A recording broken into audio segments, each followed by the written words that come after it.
인류 문명사에 있어서 가장 큰 질문, 많은 질문 중에 하나가 인생은 무엇인가 하는 것입니다. 이러한 질문처럼 많은 질문은 없었을 것이고 오늘날도 이 질문은 계속되고 있고 또 여기에 대한 답변을 얻지 못하고 있는 사람들이 대부분입니다. 어느 날 독일의 철학자죠 쇼펜하우어가 골똘히 생각하면서 길을 걷다가 그만 사람을 보지 못하고 부딪혔습니다. 갑자기 그 사람이 화가 나서 당신 누구요? 라고 질문을 던졌습니다. 이 철학자는 깊이 생각에 잠긴 채 나도 내가 누구인지 알지 못해서 지금 내가 누구인가를 깊이 생각하고 있었어. 내가 누구인지 알 수만 있다면 얼마나 좋겠어. 라고 대답하였다는 일화가 있습니다. 이처럼 우리 인간이 나를 잘 안다고 하면서도 사실상 인간에 대해서 나에 대해서 잘 알지 못하는 사람들이 대부분입니다. 고대 철학자지요 소크라테스도 내 자신을 알라 이런 명제를 던지고 있는데 이 명제는 내 자신이 아무것도 알지 못하는 정말 미미한 존재인 것을 알라라는 의미의 전제를 그렇게 던졌던 것입니다. 소크라테스 이후에 수많은 철학자들이 또 사유로 해온 내용이 바로 인간은 누구인가입니다. 생물학적으로도 어떤 분들은 보았고 철학적으로 심리학적으로 인류학적으로 다방면으로 과학적으로 이렇게 인간 존재의 규명과 정의를 시도해 보았지만 어느 것도 인간 존재의 규명을 명쾌하게 제공하지 못하고 있습니다. 어느 분들은 인간을 호모사피엔스라고 정의하는 사람들이 있습니다. 인간은 이성적인 존재이다. 생각할 줄 아는 존재이다. 특히 데카르트가 그런 이야기를 했습니다. 나는 생각한다. 고로 존재한다. 호이징가는 이런 이야기를 합니다. 인간은 호모 루덴스라고 합니다. 유의하는 존재다. 놀이하는 존재다. 이렇게 우리가 해석할 수 있지만 이것은 예술적 존재인 것을 말하는 것입니다. 유의하듯이 놀이하듯이 뭔가를 창조하고 만들어내는 존재다. 그래서 창조적인 존재요, 예술적인 존재다. 이런 의미의 호모 루덴스라는 단어를 사용하고 있고 인간을 호모 파버라고 말하는 분도 있습니다. 호모 파버, 도구를 사용하는 존재라 하는 것입니다. 인간만이 도구를 사용해서 기술을 개발을 시키고 있습니다. 그렇지만 그 어느 것도 일부분을 이야기를 하고 있지만 정말 우리의 마음에 와닿는 인간의 전체적인 정의를 하는 내용들은 극히 드뭅니다. 19세기에 와서 진화론자들이 인간의 기원을 아메바, 단세포에서 몇 천만 년에 걸쳐서 돌연변이를 통해 원숭이가 되고 원숭이에서 인간이 되었다는 가설을 주장했습니다. 이것을 우리는 종의 기원이라는 책에서 엿볼 수가 있습니다. 그런데 그들도 역시 단세포에서 원숭이가 되고 또 인간이 되는 그렇지만 단세포의 기원에 대해서는 밝히지 못하고 있는 한계를 가지고 있는 추측, 인간의 가설에 불과한 것입니다. 그리고 종에서 종으로의 이러한 돌연변이는 확률이 거의 제로에 가깝다고 하는 결론을 우리 현대 과학자들이 내고 있으면서 진화론 역시도 우리에게 인간의 기원을 확실하게 답해 주지 못하고 있습니다. 자, 오늘 욥의 친구 수앗 사람 빌닷이 말하고 있는 하나님 신인식과 인간에 대한 인식은 무엇일까요? 오늘 여기 본문에 보면은 1절에서 3절까지 보면은 하나님은 주권과 위엄을 가지셨고 높은 곳에서 화평을 베푸신다. 그의 군대를 어찌 계수할 수 있으랴. 그가 비추는 광명을 받지 않는 자가 누구냐. 신에 대한 존재를 높이 계신 하나님으로 전지전능하신 하나님으로 창조적 권능도 인지하고 있습니다. 그리고 우리에게 인간에게 은혜를 베푸는 분이라는 것도 인지하고 있습니다. 그러나 그 하나님을 군대로 묘사하고 있습니다. 군대를 지휘하시는 사령관으로 묘사하고 있습니다. 그의 군대라고 말을 하고 있습니다. 군대는 천사를 의미하죠. 그래서 천군과 천사의 개념이 구약시대에는 많이 등장하고 있습니다. 왜 이러한 신인식이 있었을까요? 하나님은 전능하시고 전지하시고 권능이 많으시기 때문에 우리 인간을 정말 악한 것들을 벌하시고 또 징계하시고 심판하시려면 반드시 하나님에게는 군대가 있을 것이다 라고 추측한 것입니다. 이러한 신인식을 바로 빌닷이라는 인물이 가지고 있습니다. 그러나 여러분, 성경을 전체적으로 보면 우리 하나님에 대한 삐뚤어진 개념을 가지고 있는 것입니다. 하나님은 이렇게 높은 곳에만 계시는 하나님이 아니십니다. 전지전능하신 분만은 아니십니다. 군대를 거느리시는 분만은 아니십니다. 우리 하나님은 인격적이시고 내재적인 하나님이십니다.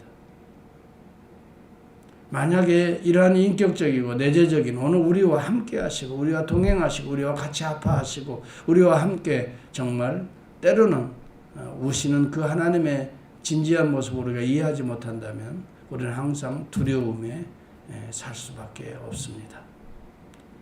우리 하나님은 초월적인과 동시에 우리 하나님은 내재적인 분이십니다. 임재하시기 위해서 성막을 짓도록 하셨고 성전을 짓도록 하셨고 우리 안에 내재하시기 위해서 제사제도를 통해서 우리의 죄를 대속하시는 인격적인 하나님이십니다.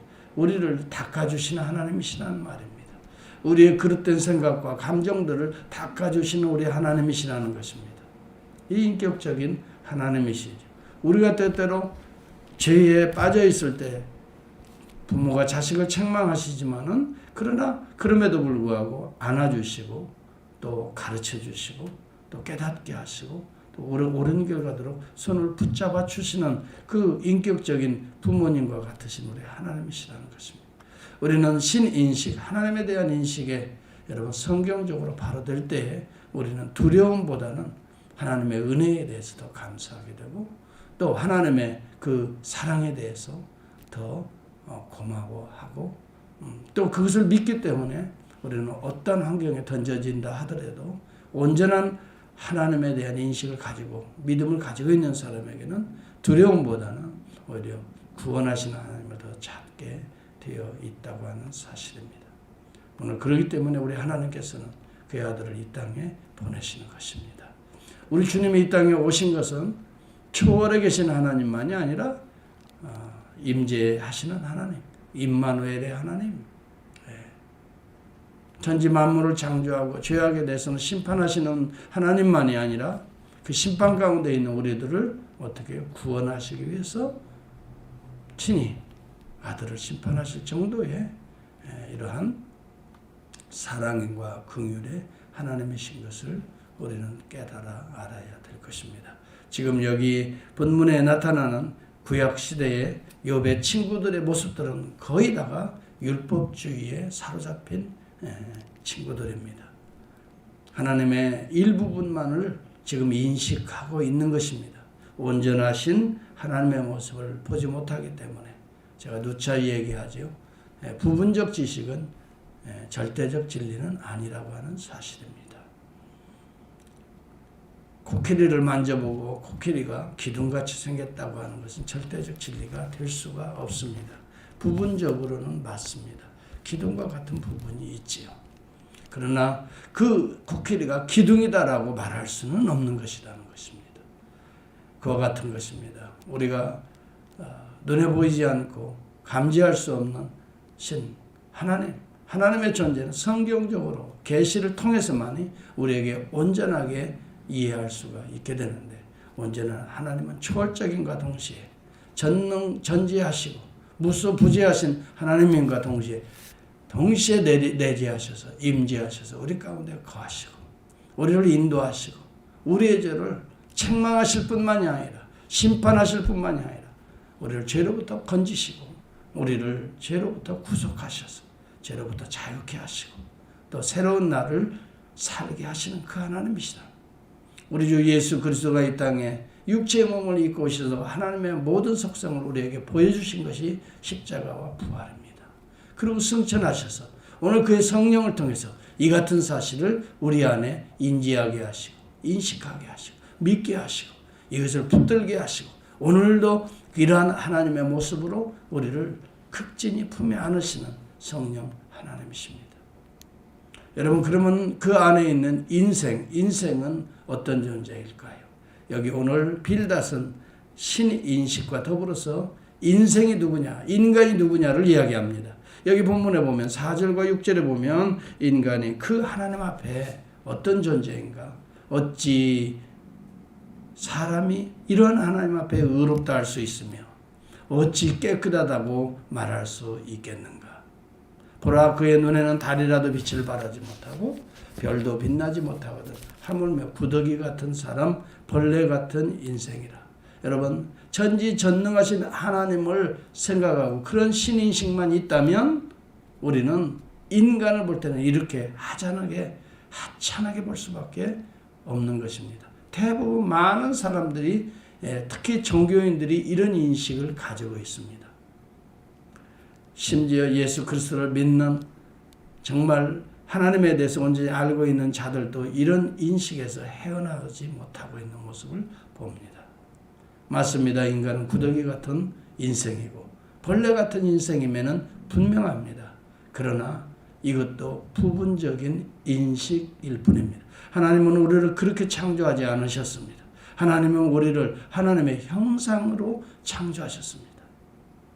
하나님의 형상이 우리 가운데 있다는 것은 만물의 영장이라는 것을 말해주고 있는 것입니다. 동물들에게, 짐승들에게, 다른 그 어떤 피조물들에게 하나님 닮은 모습으로 창조하지 않았습니다. 하나님의 생기로 창조한 것은 인간밖에 없는 것입니다. 하나님의 형상을 닮아 우리의 모양대로 사람을 만들고 이 모든 피조물들을 다스리게 하자. 여러분, 그러나 이 땅에 죄로 들어왔습니다. 인간의 욕망이 하나님을 업신여겼습니다. 말씀을 떠나게 했습니다. 여러분, 그래서 여자가 그 열매를 따먹고 자기와 함께 있는 남편에게도 주매 그도 먹은지라 언약을 깨버립니다. 바로 이것이 최초의 인간이 범죄한 모습인 것입니다.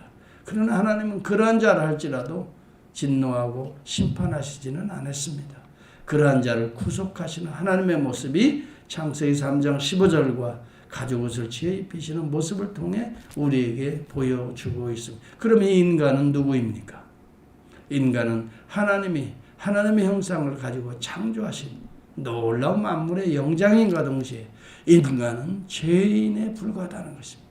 그럼에도 불구하고 하나님이 구속하신 인간이라는 것을 기억해야 합니다.